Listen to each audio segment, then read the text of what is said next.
3 seconds. That was the difference between a billion-dollar empire and a shallow grave in the Nevada desert. When you operate in the shadows, your life isn't measured in years. It's measured in server uptime. Devon Valenti thought he was untouchable. He thought his system was a fortress. But he forgot that even the strongest castles have cracks. And sometimes, the only person who can save a king is the one invisible enough to clean up his mess. A spilled bucket of water, a line of corrupt code, and a janitor who knew too much. This isn't just a romance. It's a war for survival. Listen closely. The server room on the 40th floor of the Valenti Tower was usually colder than a morgue, kept at a precise 60 degrees to preserve the humming banks of processors that lined the walls like black monoliths. Today, however, the room felt suffocating. The air was thick with the scent of ozone and the terrified sweat of 3 senior technicians who were currently typing for their lives. Devon Valenti stood by the glass wall overlooking the Chicago skyline. He didn't look at the technicians. He didn't have to. The frantic clicking of mechanical keyboards told him everything he needed to know. "Report," Devon said. His voice was low, a baritone rumble that vibrated through the floorboards. He adjusted the cuffs of his bespoke charcoal suit. He was a man of sharp angles and terrifying stillness, with eyes the color of burnt espresso and a reputation that made grown men check under their cars for explosives. It's the Cayman node, sir," the lead technician, a man named Gary, stammered. Gary was wearing a shirt that had been crisp this morning, but was now clinging to his back. "The transfer to the Volkov Syndicate. It stalled at 99%. Devon turned slowly. "Stalled?" "The handshake protocol failed," Gary said, his fingers flying across the terminal. "We're getting a fatal exception error. The funds are in limbo. If we don't complete the handshake in—" He glanced at the red countdown timer projected on the main screen. 4 minutes. The system initiates a failsafe. The money bounces back to the source accounts, the accounts that are supposed to be invisible. Devon walked over to the main console. On the screen, a progress bar sat frozen, mocking them. "If that money bounces back," Devon said, his voice terrifyingly calm, "the IRS, Interpol, and the FBI get a ping instantly. And Nikolai Volkov will assume I am stealing his $300 million. He is currently sitting in my conference room downstairs, waiting for a confirmation text. We're trying to bypass the firewall, sir, but the code, it's rewriting itself. I've never seen anything like it.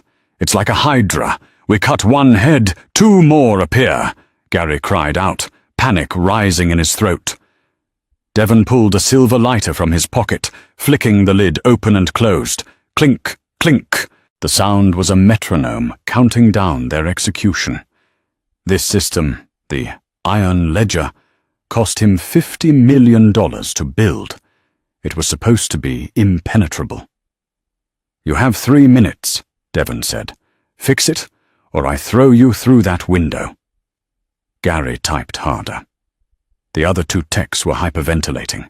In the corner of the room, invisible to the panic, Violet Evans dipped her mop into the grey water of her yellow bucket. She squeezed the excess water into the wringer with a harsh squelch. Violet was 23, though the dark circles under her eyes made her look older. She wore the standard-issue grey jumpsuit of the janitorial staff, 2 sizes too big, hiding a frame that was thin from a diet of instant noodles and anxiety. Her brown hair was pulled back in a messy bun, hidden under a cap. To the men in the room, she was furniture. Less than furniture. She was background noise. She pushed the mop across the polished concrete floor, moving closer to the server racks. She kept her head down, but her eyes, sharp and green, darted sideways towards the monitors. Error 404. Node sync failure. Recursive loop detected at port 8080. Violet bit her lip. She recognized the pattern. It wasn't a glitch. It wasn't a hardware failure. It was a syntax error in the routing script. Someone had missed a semicolon on line 4000 of the executable shell, causing the loop. It was a rookie mistake, or a deliberate sabotage, 2 minutes, Gary screamed. It's not accepting the override. The system thinks it's under attack. It is under attack, you incompetent fool, Devon snarled, stepping closer. By your stupidity. Violet moved the wet floor sign. She was 5 feet away from the main console. Her heart hammered against her ribs. Don't do it, Vi. Just keep mopping. Keep your head down. You're just a ghost. If you touch that keyboard, the life you've built, the hiding, the safety, it's over. But she looked at the timer. 1:45. If that timer hit 0, this building would be swarmed by federal agents. Her fake ID, her cash under the table job, her tiny apartment in the bad part of town, it would all be scrutinized. She would be found. And the people she was running from were far worse than the police. She squeezed the mop handle so hard her knuckles turned white. "Try a hard reset," one of the junior techs yelled. "No," Violet's voice cut through the room. The silence that followed was absolute. The clicking of keyboards stopped. Devon Valenti turned his head, his eyes landing on the girl with the mop. It took him a second to process that the sound had come from the janitor. "Excuse me?" Devon asked, his tone dangerously soft. Violet froze. Every instinct screamed at her to run. But she straightened her spine. She let go of the mop. It clattered against the bucket. "Don't do a hard reset," Violet said, her voice shaking slightly but gaining strength. "If you reset the server while the handshake is pending, you'll corrupt the blockchain ledger. The money won't just bounce back. It will evaporate. $300 million gone into the digital void." Gary, the lead tech, stood up, his face red. "Who the hell are you? Get out." "Sir, security let the cleaning lady in during a level 5 op." "Shut up," Devon said. He didn't look at Gary. He looked at Violet. He analyzed her like a predator analyzing prey. "Go on." "It's not a hardware issue," Violet said, walking towards the console. The junior techs stepped back as if she were radioactive. "Look at the command line. It's looping because of a syntax conflict in the back-end script. The firewall is rejecting the Volkov key because the timestamp is off by 3 milliseconds. It thinks the request is coming from the future." "That's impossible," Gary spat. "The clocks are atomic synced." "Not the internal clock of the receiving node," Violet said. She was at the keyboard now. She could smell Devon's cologne, sandalwood and expensive scotch. It was intoxicating and terrifying. The loop is protecting the system. You have to bypass the timestamp check manually. "We can't," Gary sneered. "The terminal is locked down." "It's only locked for the GUI," Violet murmured. She looked up at Devon. Her eyes met his. For a second, the world narrowed down to the two of them. "I can fix it, but you have to tell your gorilla here to move." Devon stared at her. 0:58 seconds remained on the clock. A billion things ran through his mind. Security breach, mole, insanity. But he saw something in her eyes. It wasn't fear of the tech. It was the calm focus of a master. Devon gestured to Gary. "Move." "Sir, you can't be serious." "Move!" Devon roared. Gary scrambled out of the chair. Violet sat down. The leather was still warm. Her fingers hovered over the mechanical keys. They were DAS Keyboard 4 professionals. Blank keycaps. No letters. Only someone who knew the layout by heart could use it. Violet took a breath, and then she began to play. The sound was different. When Gary typed, it was a frantic, staccato clatter. When Violet typed, it was a fluid, rolling thunder. Her fingers were a blur. She didn't look at the keys. She stared intently at the black screen, her eyes darting across lines of neon green code that scrolled faster than the human eye could read. Open terminal. Sudo access. Bypass authorization. "She's accessing the root directory," Gary shouted. "She's going to wipe the drive." "Quiet," Devon ordered. He was standing directly behind her now, his hand resting on the back of the chair. Violet could feel the heat radiating from him. "Come on," Violet whispered to herself. "Where are you? There." She found the timestamp discrepancy. It was buried deep in the kernel, hidden under layers of encryption. It wasn't an accident. Someone had placed a delay loop there, a logic bomb. Command, override. Force sync. The screen flashed red. Access denied. "It's blocked," the junior tech groaned. 20 seconds. "I see it," Violet snapped. Her hands flew. She wasn't just coding. She was battling the machine. She opened a secondary window and began writing a script in Python on the fly, a brute force algorithm to trick the server into thinking the time was correct. 15 seconds. "Almost there," Violet muttered. 10 seconds. "Sir, we need to pull the plug," Gary yelled, reaching for the physical power cable. Devon grabbed Gary's wrist, twisting it painfully. "Let her work." 5, the automated voice of the system announced. Violet hit the final string of code. Enter. 4. The screen blinked. 3. The red progress bar turned yellow. 2. It turned green. Handshake complete. Transfer successful. 1. The countdown vanished. The room was suddenly bathed in the cool blue light of the standby screen. The fans in the server towers spun down from their jet engine whine to a gentle hum.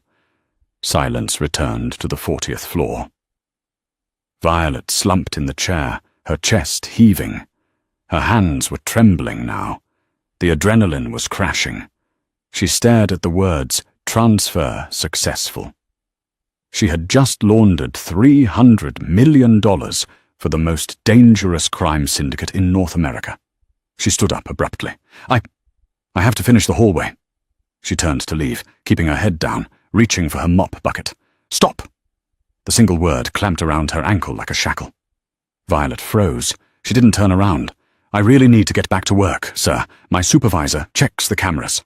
"Gary," Devon said, his voice flat. "Leave us. Take Tweedledee and Tweedledum with you. But, sir, get out, and Gary, you're fired. If I see you in Chicago, after sunset, you won't see the sunrise." The technicians scrambled over each other to exit the room. The heavy steel door clicked shut, the electronic lock engaging with a heavy thud. Now, it was just the king and the cleaner. "Turn around," Devon commanded. Violet turned slowly. She kept her eyes on his tie knot. She couldn't look him in the face. Devon walked toward her. He moved with the grace of a panther. He stopped inches from her. He reached out and 2 fingers hooked under her chin, forcing her to look up. "Who are you?" he asked. "Violet." "Just Violet," she whispered. "Violet," he tasted the name. "And where did Violet, the janitor who makes $12 an hour, learn to code in C++ and bypass a military-grade firewall in under 45 seconds? I watch videos online. Tutorials, in my spare time." Devon let out a dark, humorless laugh. "Tutorials. You expect me to believe you learned how to navigate a decentralized blockchain ledger on YouTube?" He stepped back, crossing his arms. The playful curiosity was gone, replaced by the cold calculation of a boss. That wasn't just coding. That was instinct. And you didn't just fix a glitch. You found a logic bomb. Violet's eyes widened. He had noticed. "Someone tried to sabotage the transfer," Devon said, watching her reaction closely. "And you knew exactly where to look. Which implies one of 2 things. Either you are the one who planted the bomb, and you fixed it to save your own skin." He took a step closer, towering over her. "Or you are something far more valuable than a janitor, and far more dangerous." "I didn't plant it," Violet said quickly. "I swear, I just saw the loop pattern. I have a memory for patterns. Is that so?" Devon walked to the door and punched a code into the keypad. The light on the lock turned red. Deadbolt engaged. Violet's heart stopped. "What are you doing?"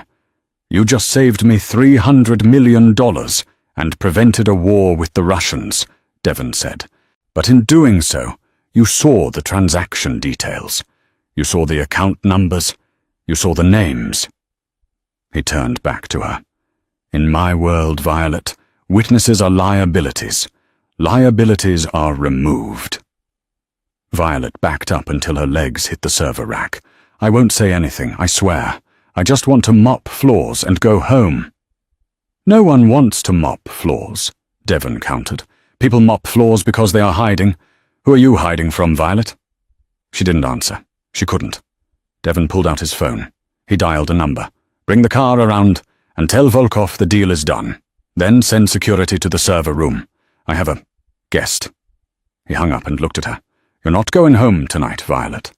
Until I find out who you really are, you belong to me." Violet looked at the locked door, then at the man who owned half the city. She calculated the odds of escape. 0. She had fixed the system, but she had broken her own cover. The invisible girl was finally seen, and the spotlight was blinding. The elevator ride to the penthouse was silent, save for the hum of the high-speed lift rising through the spine of the Valenti Tower. Devon stood with his hands clasped behind his back, staring at the digital floor numbers climbing. 50, 60, 70. Violet stood in the corner, clutching her dirty canvas backpack to her chest. The smell of floor wax and stale water clinging to her jumpsuit seemed violently out of place in the leather and chrome interior of the private lift. When the doors slid open on the 85th floor, Violet hesitated. She wasn't stepping into an apartment. She was stepping into a fortress of glass and marble floating above the city lights. "Move," Devon said, walking out without looking back. Violet followed. The floor was Italian marble, cold enough to feel through the thin soles of her worn-out sneakers. The living space was vast, minimalist, and terrifyingly masculine. A black grand piano sat in one corner, untouched. A wall of wine bottles reached the ceiling. Devon walked to a mahogany desk that dominated the center of the room. He threw a file folder onto the surface. It landed with a heavy slap. "Sit," he commanded, pointing to a velvet armchair. Violet sat on the edge of the seat, careful not to let her dirty clothes touch the fabric more than necessary. "While we were coming up," Devon began, pouring himself a glass of amber liquid from a crystal decanter, "my head of intelligence, Enzo, ran your prints. He ran your face recognition. He even ran a voice print analysis from the security footage in the server room." He took a sip, turning to face her. The city lights framed his silhouette, making him look like a dark god ruling over the chaos below. "And do you know what he found?" Violet swallowed hard. "Nothing?" "Nothing," Devon repeated. "No birth certificate, no social security number, no high school transcripts. Violet Evans popped into existence 3 months ago in a rundown apartment in the South Side. Before that, a void." He walked around the desk, leaning against the edge, invading her personal space. In the digital age, it takes a massive amount of effort to be nobody. It takes skill. It takes money. Or it takes fear. He tilted his head. "Who is chasing you, Violet?" "I have debts," she lied. The lie came easily, practiced 1,000 times. "My ex-boyfriend. He got into trouble with loan sharks. I had to run." Devon laughed. It wasn't a nice sound. "Loan sharks? You rewrite kernel-level code to escape loan sharks. Don't insult my intelligence." He slammed his hand onto the armrest of her chair, boxing her in. Violet flinched, pressing herself back. "You look at a screen and you see the Matrix," Devon hissed, his face inches from hers. "I saw you. You didn't just type. You conducted a symphony. You're a weapon, a cyber weapon. And right now, someone else's fingerprints are on the trigger. I need to know whose." "I don't work for anyone," Violet said, her voice trembling but her gaze steady. "I'm just trying to survive." Devon stared at her for a long, agonizing minute. He was looking for the lie. He saw fear, yes, but he also saw a steel core. She was like a diamond wrapped in rags, unbreakable under pressure. He stood up, straightening his suit jacket. "Fine, keep your secrets. For now." He pressed a button on his desk phone. "Enzo, bring the tablet." A moment later, a side door opened. Enzo, a man built like a refrigerator with a scar running through his left eyebrow, walked in. He glared at Violet with open hostility. To him, she was a security risk that should have been eliminated in the basement. Enzo handed a tablet to Devon. "This," Devon said, handing the device to Violet, "is a test." Violet looked at the screen. It was an encrypted file dump. Thousands of lines of gibberish. "My competitors, the Triad, have been moving shipments through the port using a ghost container system. We know they're doing it, but we can't prove how they are bypassing customs digital logs. My best team has been trying to crack this encryption for 3 weeks. Devon checked his platinum watch. "It's midnight. You have until sunrise. If you crack it, you have a job, a protection detail, a life." "And if I don't?" Violet asked quietly. Devon didn't answer. He didn't have to. The silence said enough. If you aren't useful, you're a loose end. "Enzo will show you to the guest suite. It has a computer. It has Wi-Fi that is monitored. If you try to send a message out, if you try to log into an email, if you even search for a flight ticket, the system locks down, and Enzo throws you off the balcony. Do we understand each other?" Violet took the tablet. Her hands were steady now. This was code. She understood code. People were unpredictable. Code was logical. "I understand," she said. "Get her cleaned up," Devon ordered Enzo, turning his back to look out the window again. "She smells like bleach and desperation." Violet stood up. As she followed the hulking enforcer towards the hallway, she glanced back at Devon. He stood alone against the glass, a king in his high tower, surrounded by enemies. He needed her, he just didn't know how much yet. The guest suite was larger than her entire apartment. Enzo shoved her inside and pointed to a sleek, high-performance workstation set up on a glass desk. "Don't get cute," Enzo grunted. "I'll be right outside the door." The lock clicked. Violet was alone. She didn't look at the bed with its Egyptian cotton sheets. She didn't look at the marble bathroom with the soaking tub. She walked straight to the computer, sat down, and cracked her knuckles. 3 weeks, she whispered to herself, looking at the encryption on the tablet. Amateurs. She began to type. The sun was just beginning to bleed a bruised, purple light over Lake Michigan when Devon unlocked the door to the guest suite. He expected to find her sleeping, or crying, or pacing in panic. Instead, he found Violet asleep at the desk, her head resting on her folded arms. The monitors were glowing with a complex web of shipping routes and bank transfers. Devon walked over quietly. In sleep, she looked younger. The lines of stress on her forehead had smoothed out. Her messy bun was unraveling, strands of chestnut hair falling over her face. She looked harmless. But the screen told a different story. Devon tapped the spacebar. The screensaver vanished, revealing a map of the port of Chicago. A single red line traced a path from a container ship named the Leviathan to a shell company warehouse in the industrial district. "Wake up," Devon said, kicking the leg of her chair gently. Violet jerked awake, gasping. Her hand instinctively flew to a sharpened pencil she had placed on the desk, a makeshift shiv. She stopped inches from Devon's hand. They stared at each other.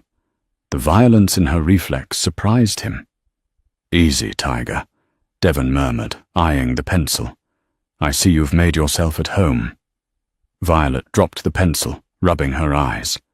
"Did I solve it?" Devon looked at the screen. "You didn't just solve it. You found the root administrator access for their entire logistics network." He scrolled through the data. "You found the ghost containers. They're mislabeling heroin as agricultural fertilizer to bypass the scanners." He looked down at her. The respect in his eyes was grudging, but it was there. "You did in 6 hours what a team of MIT graduates couldn't do in a month." "Your team thinks linearly," Violet said, her voice raspy with sleep. She stood up, stretching. Her back popped. "They were trying to break the encryption wall. I just looked for the side door. The customs officer's iPad. Someone cloned it." "Brilliant," Devon said, "and dangerous. Does this mean I get to live?" "It means," Devon said, reaching into his pocket and pulling out a black credit card, "that you need clothes that don't smell like a mop bucket. We have a meeting in 2 hours. We? You're my new personal consultant. You stick to me like glue. Where I go, you go. I don't have anything to wear. Enzo brought some things. They're in the closet. Dress the part. No one respects a janitor, Violet, but everyone fears the woman standing at the right hand of the devil. Devon turned to leave, but stopped at the door. And Violet? Good work. For the first time in years, Violet felt a flicker of pride. Not the fear of being caught, but the satisfaction of being recognized. An hour later, Violet Evans was gone. In her place stood a woman who looked like she belonged in the pages of Vogue, albeit a dark, edgy version. She wore a tailored black blazer, slim trousers, and boots with a heel sharp enough to puncture a lung. Her hair was washed and blow-dried straight, framing a face that was striking now that the grime was gone. She walked into the main living area. Devon was waiting, drinking espresso. He stopped mid-sip when he saw her. He didn't say anything. He just looked her up and down, his dark eyes lingering for a fraction of a second too long. "Better," was all he said. "Where are we going?" Violet asked, feeling self-conscious in the expensive fabric. "The warehouse," Devon said, holstering a gun beneath his jacket. "We're going to pay the Triad a visit, and you're going to shut down their operation from the parking lot." The ride to the industrial district was tense. Enzo drove the armored SUV. Devon sat in the back with Violet, working on his phone. "Why me?" Violet asked suddenly. "You have money. You can hire the best hackers in the world. Mercenaries." Devon locked his phone and looked at her. "Mercenaries are loyal to the highest bidder. If someone offers them double, they put a bullet in my head. You? You have no one. You're hiding. As long as I keep you safe from whatever is chasing you, you're loyal to me. Fear is a stronger leash than greed." Violet looked out the window. He was right. And that made her hate him a little. But it also made her feel safe. For the first time, a monster was standing in front of her, instead of hunting her. "We're here," Enzo grunted. The warehouse was massive, rusted, and seemingly abandoned. But Violet's phone, which Devon had given her, a secure, encrypted device, was picking up massive spikes in data usage. "They're inside," Violet said, tapping the screen. "I'm picking up a localized server. They're scrubbing the logs right now. They know we're onto them." "Do it," Devon said. "Crash it." Violet's fingers flew across the mobile interface. "I need to get closer. The signal is weak." "Enzo, drive through the gate," Devon ordered. "Boss, that's a steel gate," Enzo argued. "Drive through it." The SUV surged forward, the engine roaring. Metal screamed as the heavy bumper of the armored vehicle smashed through the chain-link fence. They skidded to a halt in the center of the lot. Gunfire erupted immediately. Ping, ping! Bullets sparked off the bulletproof glass. Violet screamed, ducking down. "Keep working!" Devon yelled, pulling his gun. He opened the door, using it as a shield, and returned fire. The bang, bang, bang of his pistol was deafening. Violet huddled on the floor of the car, the tablet glowing in the gloom. Panic clawed at her throat. This wasn't coding. This was war. "Focus, focus, Vi. Just find the IP address." "I'm in!" she yelled over the noise of the shootout. "I'm in their system!" "Shut down the power!" Devon shouted, reloading his clip. "Kill the lights!" Violet executed the script. Instantly, the massive warehouse went dark. The floodlights popped and died. Inside, the hum of machinery stopped. The gunfire ceased as the Triad soldiers were plunged into blindness. "Enzo, move in!" Devon commanded into his earpiece to his tactical team that had just pulled up behind them. As the Valenti soldiers swarmed the building, Devon leaned back into the car. He was breathing hard, a smear of gunpowder on his cheek. He looked at Violet, huddled on the floor but still holding the tablet like a lifeline. He reached out a hand. "Get up," he said. His voice was rough, adrenaline-soaked. Violet took his hand. He pulled her up, but he didn't let go. He pulled her out of the car, into the cool morning air. The smell of cordite was heavy. "You did good," Devon said, staring at the dark warehouse. "You handled yourself." I was terrified," Violet admitted, her knees shaking. Good. Fear keeps you alive. Devon looked at her, his gaze dropping to her lips, then back to her eyes. The intensity was palpable. The chaos around them seemed to fade. "Boss!" Enzo shouted from the warehouse doorway. "You need to see this." Devon broke the contact, his mask of command sliding back into place. "Stay here. Stay in the car." He walked away toward the warehouse. Violet sat back in the leather seat, her heart pounding a frantic rhythm. She looked down at the tablet. She hadn't closed the connection yet. She could still see the file directory of the Triad server. Curiosity, her fatal flaw, took over. She tapped on a folder marked Received_Data. She opened the most recent file. It was a transfer order, but it wasn't for drugs, and it wasn't from the Triad. The transfer originated from an account labeled Valenti_internal_security. Violet's blood ran cold. The Triad hadn't stolen the shipping codes. They had been given them by someone inside Devon's organization. She scrolled to the authorization signature. It was encrypted, but the digital fingerprint was familiar. She recognized the syntax style. It was clumsy, brutish code. It matched the syntax error she had fixed in the server room yesterday. The sabotage wasn't from the outside. The traitor was right next to Devon. Violet looked up through the windshield. She saw Enzo walking beside Devon, talking fast, gesturing with his hands. Enzo, the head of security. Enzo, who had tried to throw her out of the server room. Enzo, who had been unable to crack the code for 3 weeks. Enzo was the rat, and Devon was walking right into the dark warehouse with him. Violet threw the car door open. She didn't think. She didn't calculate. She just ran. "Devon!" she screamed, her voice tearing through the silence. "Devon, it's a trap!" Enzo spun around, his hand going for his gun. The scream tore through the air, sharper than the gunfire that had just ceased. "Devon, it's a trap!" Devon Valenti did not question the girl. He did not hesitate. In the world he occupied, hesitation was a death sentence. As Enzo spun around, raising his Glock 19 towards the car, Devon was already moving. He dove not for cover, but across the open space between the car door and the pavement, tackling Violet back into the footwell of the SUV. Bang! Bang! 2 rounds shattered the windshield where Violet's head had been a second earlier. Shards of safety glass rained down like diamonds on the leather seats. "Enzo!" Devon roared, his voice filled with the fury of a betrayal so deep it felt like a physical wound. He blindly fired 3 shots over the doorframe toward his right-hand man. Enzo didn't stick around to trade fire. He knew Devon's aim was legendary.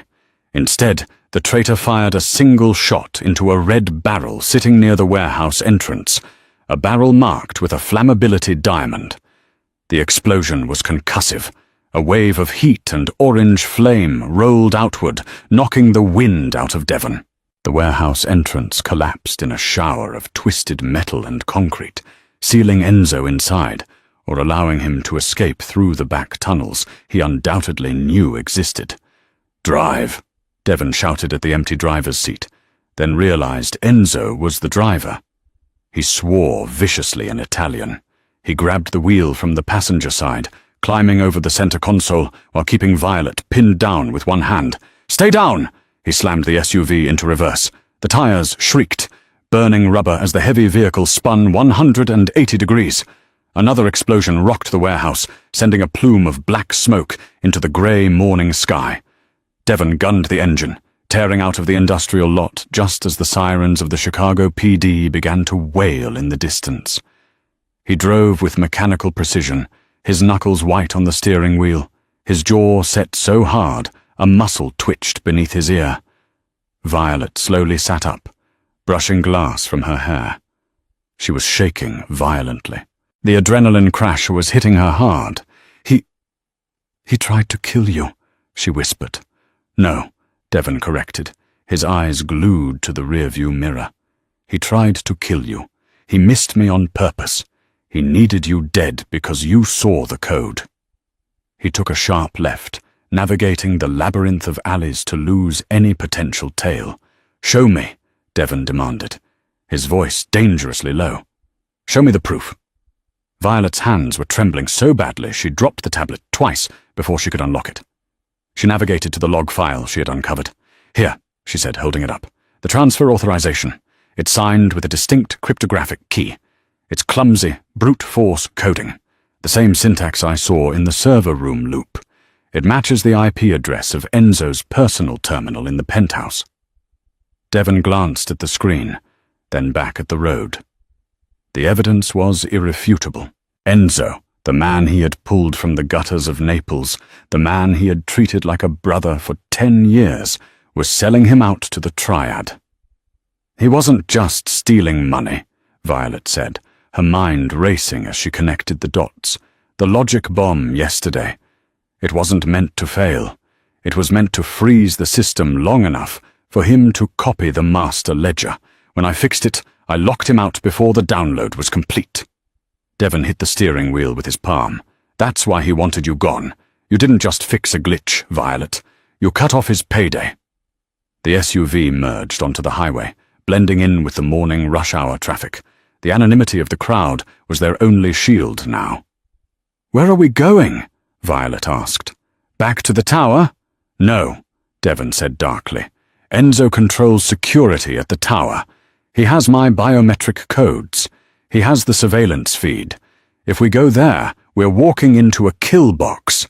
The penthouse is burned. My accounts will be frozen by the time he leaks the ledger." He looked at her.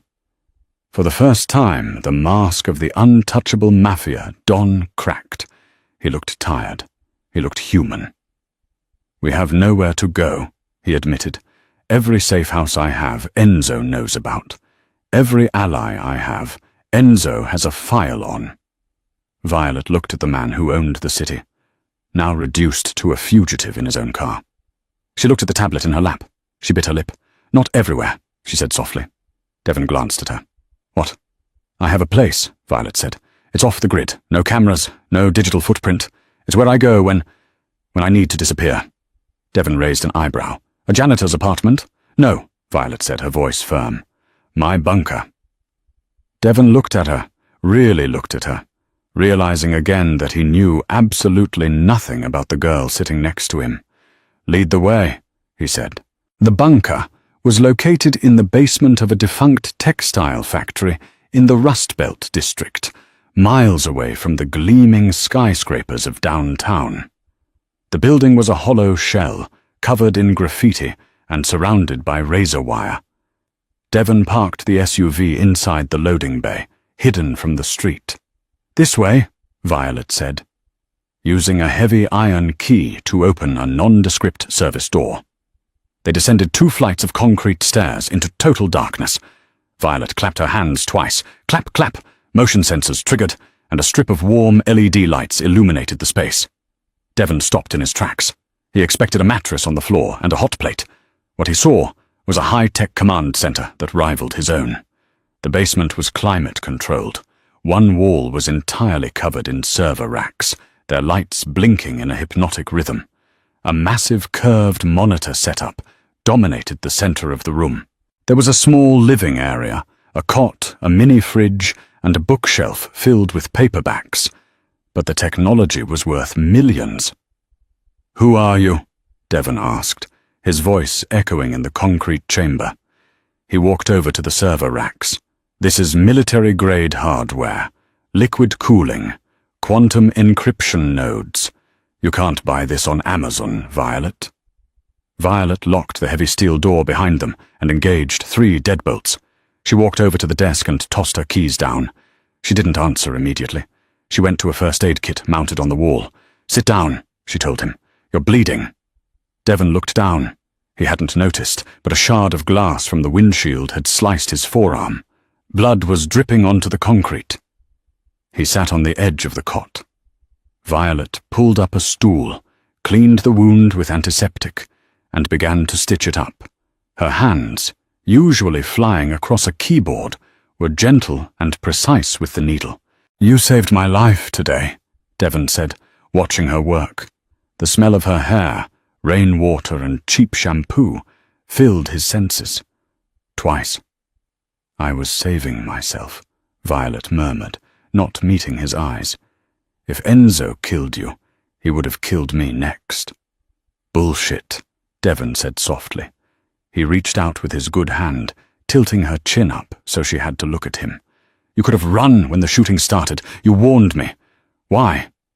Violet stared into his dark eyes. The connection between them was electric, charged with the danger they had just survived. Because you're the only one who can stop him, she said. And because you didn't look at me like I was a ghost. You saw me. Devon's thumb brushed her cheek. The moment hung in the air, heavy and undeniable. He leaned in just an inch. Violet's breath hitched. Then she pulled away, standing up abruptly. I'm not Violet Evans, she said, her back to him. Devon remained silent, waiting. My name is Elena Hale. Devon froze. The name hit him like a physical blow. Hale? As in Arthur Hale? Arthur Hale was my father, she said, turning around. Her eyes were wet. The architect of the Silk Road 2.0, the man who wrote the skeleton key algorithm, the code that can unlock any banking SWIFT system in the world. Devon stood up slowly. The legends say he died in a car accident in Zurich 5 years ago. It wasn't an accident, Elena said bitterly. The syndicate found him. They wanted the key. He wouldn't give it to them, so they cut his brake lines. She walked to the servers, running her hand along the cool metal. I was in the car. I survived. I took his hard drives. I took the key, and I've been running ever since. The FBI wants me. The cartels want me. The Russians want me. And now, Enzo wants me. Devon processed this. The puzzle pieces slammed into place. That's why you're so good, he whispered. You were trained by the god of cryptography himself. I am the key, Devon, she said, her voice trembling. My father didn't write the algorithm down. He taught it to me. It's in my head. If Enzo captures me, he can drain every bank account from Tokyo to New York. He can crash the global economy. He can become a king. Devon walked over to her. He didn't look at her with greed. He didn't look at her like a prize to be won. He looked at her with a fierce, protective intensity that made her knees weak. He won't touch you, Devon vowed. I will burn this city to the ground before I let him lay a hand on you. You don't understand, Elena said. Enzo isn't working alone. He didn't have the brains to find me. He's just the muscle. She typed a command into her console. The massive screens flared to life. I've been tracking the signal spikes since the warehouse, she said. Enzo is communicating with a server in the Cayman Islands, but the signal is bouncing through a proxy. She pointed to a logo on the screen. It was a stylized hawk gripping a globe. Devon's face went pale. The Obsidian Group, he muttered. Mercenaries, ex-CIA, private contractors who topple governments for fun. They hired Enzo to destabilize your organization, Elena explained. They knew you were the only thing keeping the Chicago underworld in check. If you fall, chaos reigns. And in chaos, they can move their assets unseen. And they want the key, Devon realized. They want me, Elena said, and now they know I'm with you. Suddenly, a red light began to flash on the console. A siren wailed, a low, mournful sound. Proximity alert. Perimeter breached, Elena gasped. They found us. How did they find us? This place is a dead zone. Devon checked his pockets. He pulled out his phone, the one he thought was secure. The screen was black, but a tiny red light blinked near the charging port. Enzo, Devon growled, crushing the phone in his hand. He bugged my personal device. He knew I'd survive. He wanted me to lead him to you. On the security monitors, black SUVs were pulling up to the abandoned factory. Men in tactical gear were spilling out, moving with military precision. They weren't street thugs. They were death squads. There are too many of them, Elena cried, watching the screens. We're trapped. Devon checked his gun. He had 1 magazine left, 15 rounds. He looked at Elena. He grabbed her shoulders. Is there a back way out? There's a drainage tunnel. It leads to the river. But it's flooded. We'd have to swim. Can you swim? Yes. Good. Devon walked to the server rack. Destroy it. All of it. What? Elena stared at him. This is my life's work. This is my father's legacy. If they get these servers, they get the data, Devon said, the sounds of boots thudding on the floor above them echoing down. Burn it, Elena. We can rebuild, but only if we're alive. Elena looked at the blinking lights. Then she looked at Devon. She saw the resolve in his eyes. He was ready to die for her. The least she could do was let go of the past to have a future with him. She typed a command. Execute Protocol 0. Overloading the cores, she whispered. They'll melt down in 60 seconds. Go! Devon grabbed her hand. They ran toward the back of the basement, toward a rusted grate that smelled of rot and damp earth. Behind them, the servers began to whine, the sound rising to a scream. Boom! The heavy steel door of the bunker was blown off its hinges. Smoke filled the room. Clear left, clear right, voices shouted. Devon kicked the grate open. Into the water, now! Elena jumped. The water was freezing, black as oil. Devon followed, splashing down beside her just as the tactical team breached the server room. Target is fleeing, a soldier yelled. Containment team, cut them off at the river. As Devon and Elena let the current drag them into the darkness of the tunnel, a massive explosion rocked the foundation of the building behind them. The servers had detonated. The fire was erasing Elena Hale from existence once again. But this time, she wasn't running alone. She was gripping the hand of the devil himself, and for the first time in 5 years, she wasn't afraid of the dark. The Chicago River was a ribbon of liquid ice. When Devon and Elena hauled themselves onto the muddy bank under the Wells Street Bridge, they were shivering violently, their skin pale and clothes heavy with freezing water. But there was no time to freeze. Stash, Devon chattered, teeth clicking. 3 blocks, garage, dry clothes and weapons. They moved like shadows through the sleeping city, fueled by a cold, hard determination. In the dusty privacy of a rented garage, they stripped off the wet layers. Devon unlocked the trunk of a vintage Mustang, revealing tactical gear and a cache of weapons. As he pulled on a Kevlar vest, he looked at Elena. Enzo thinks we're dead, he said, checking the slide of his Sig Sauer. He'll be at the tower, finalizing the sale to Obsidian. We can't walk in the front door.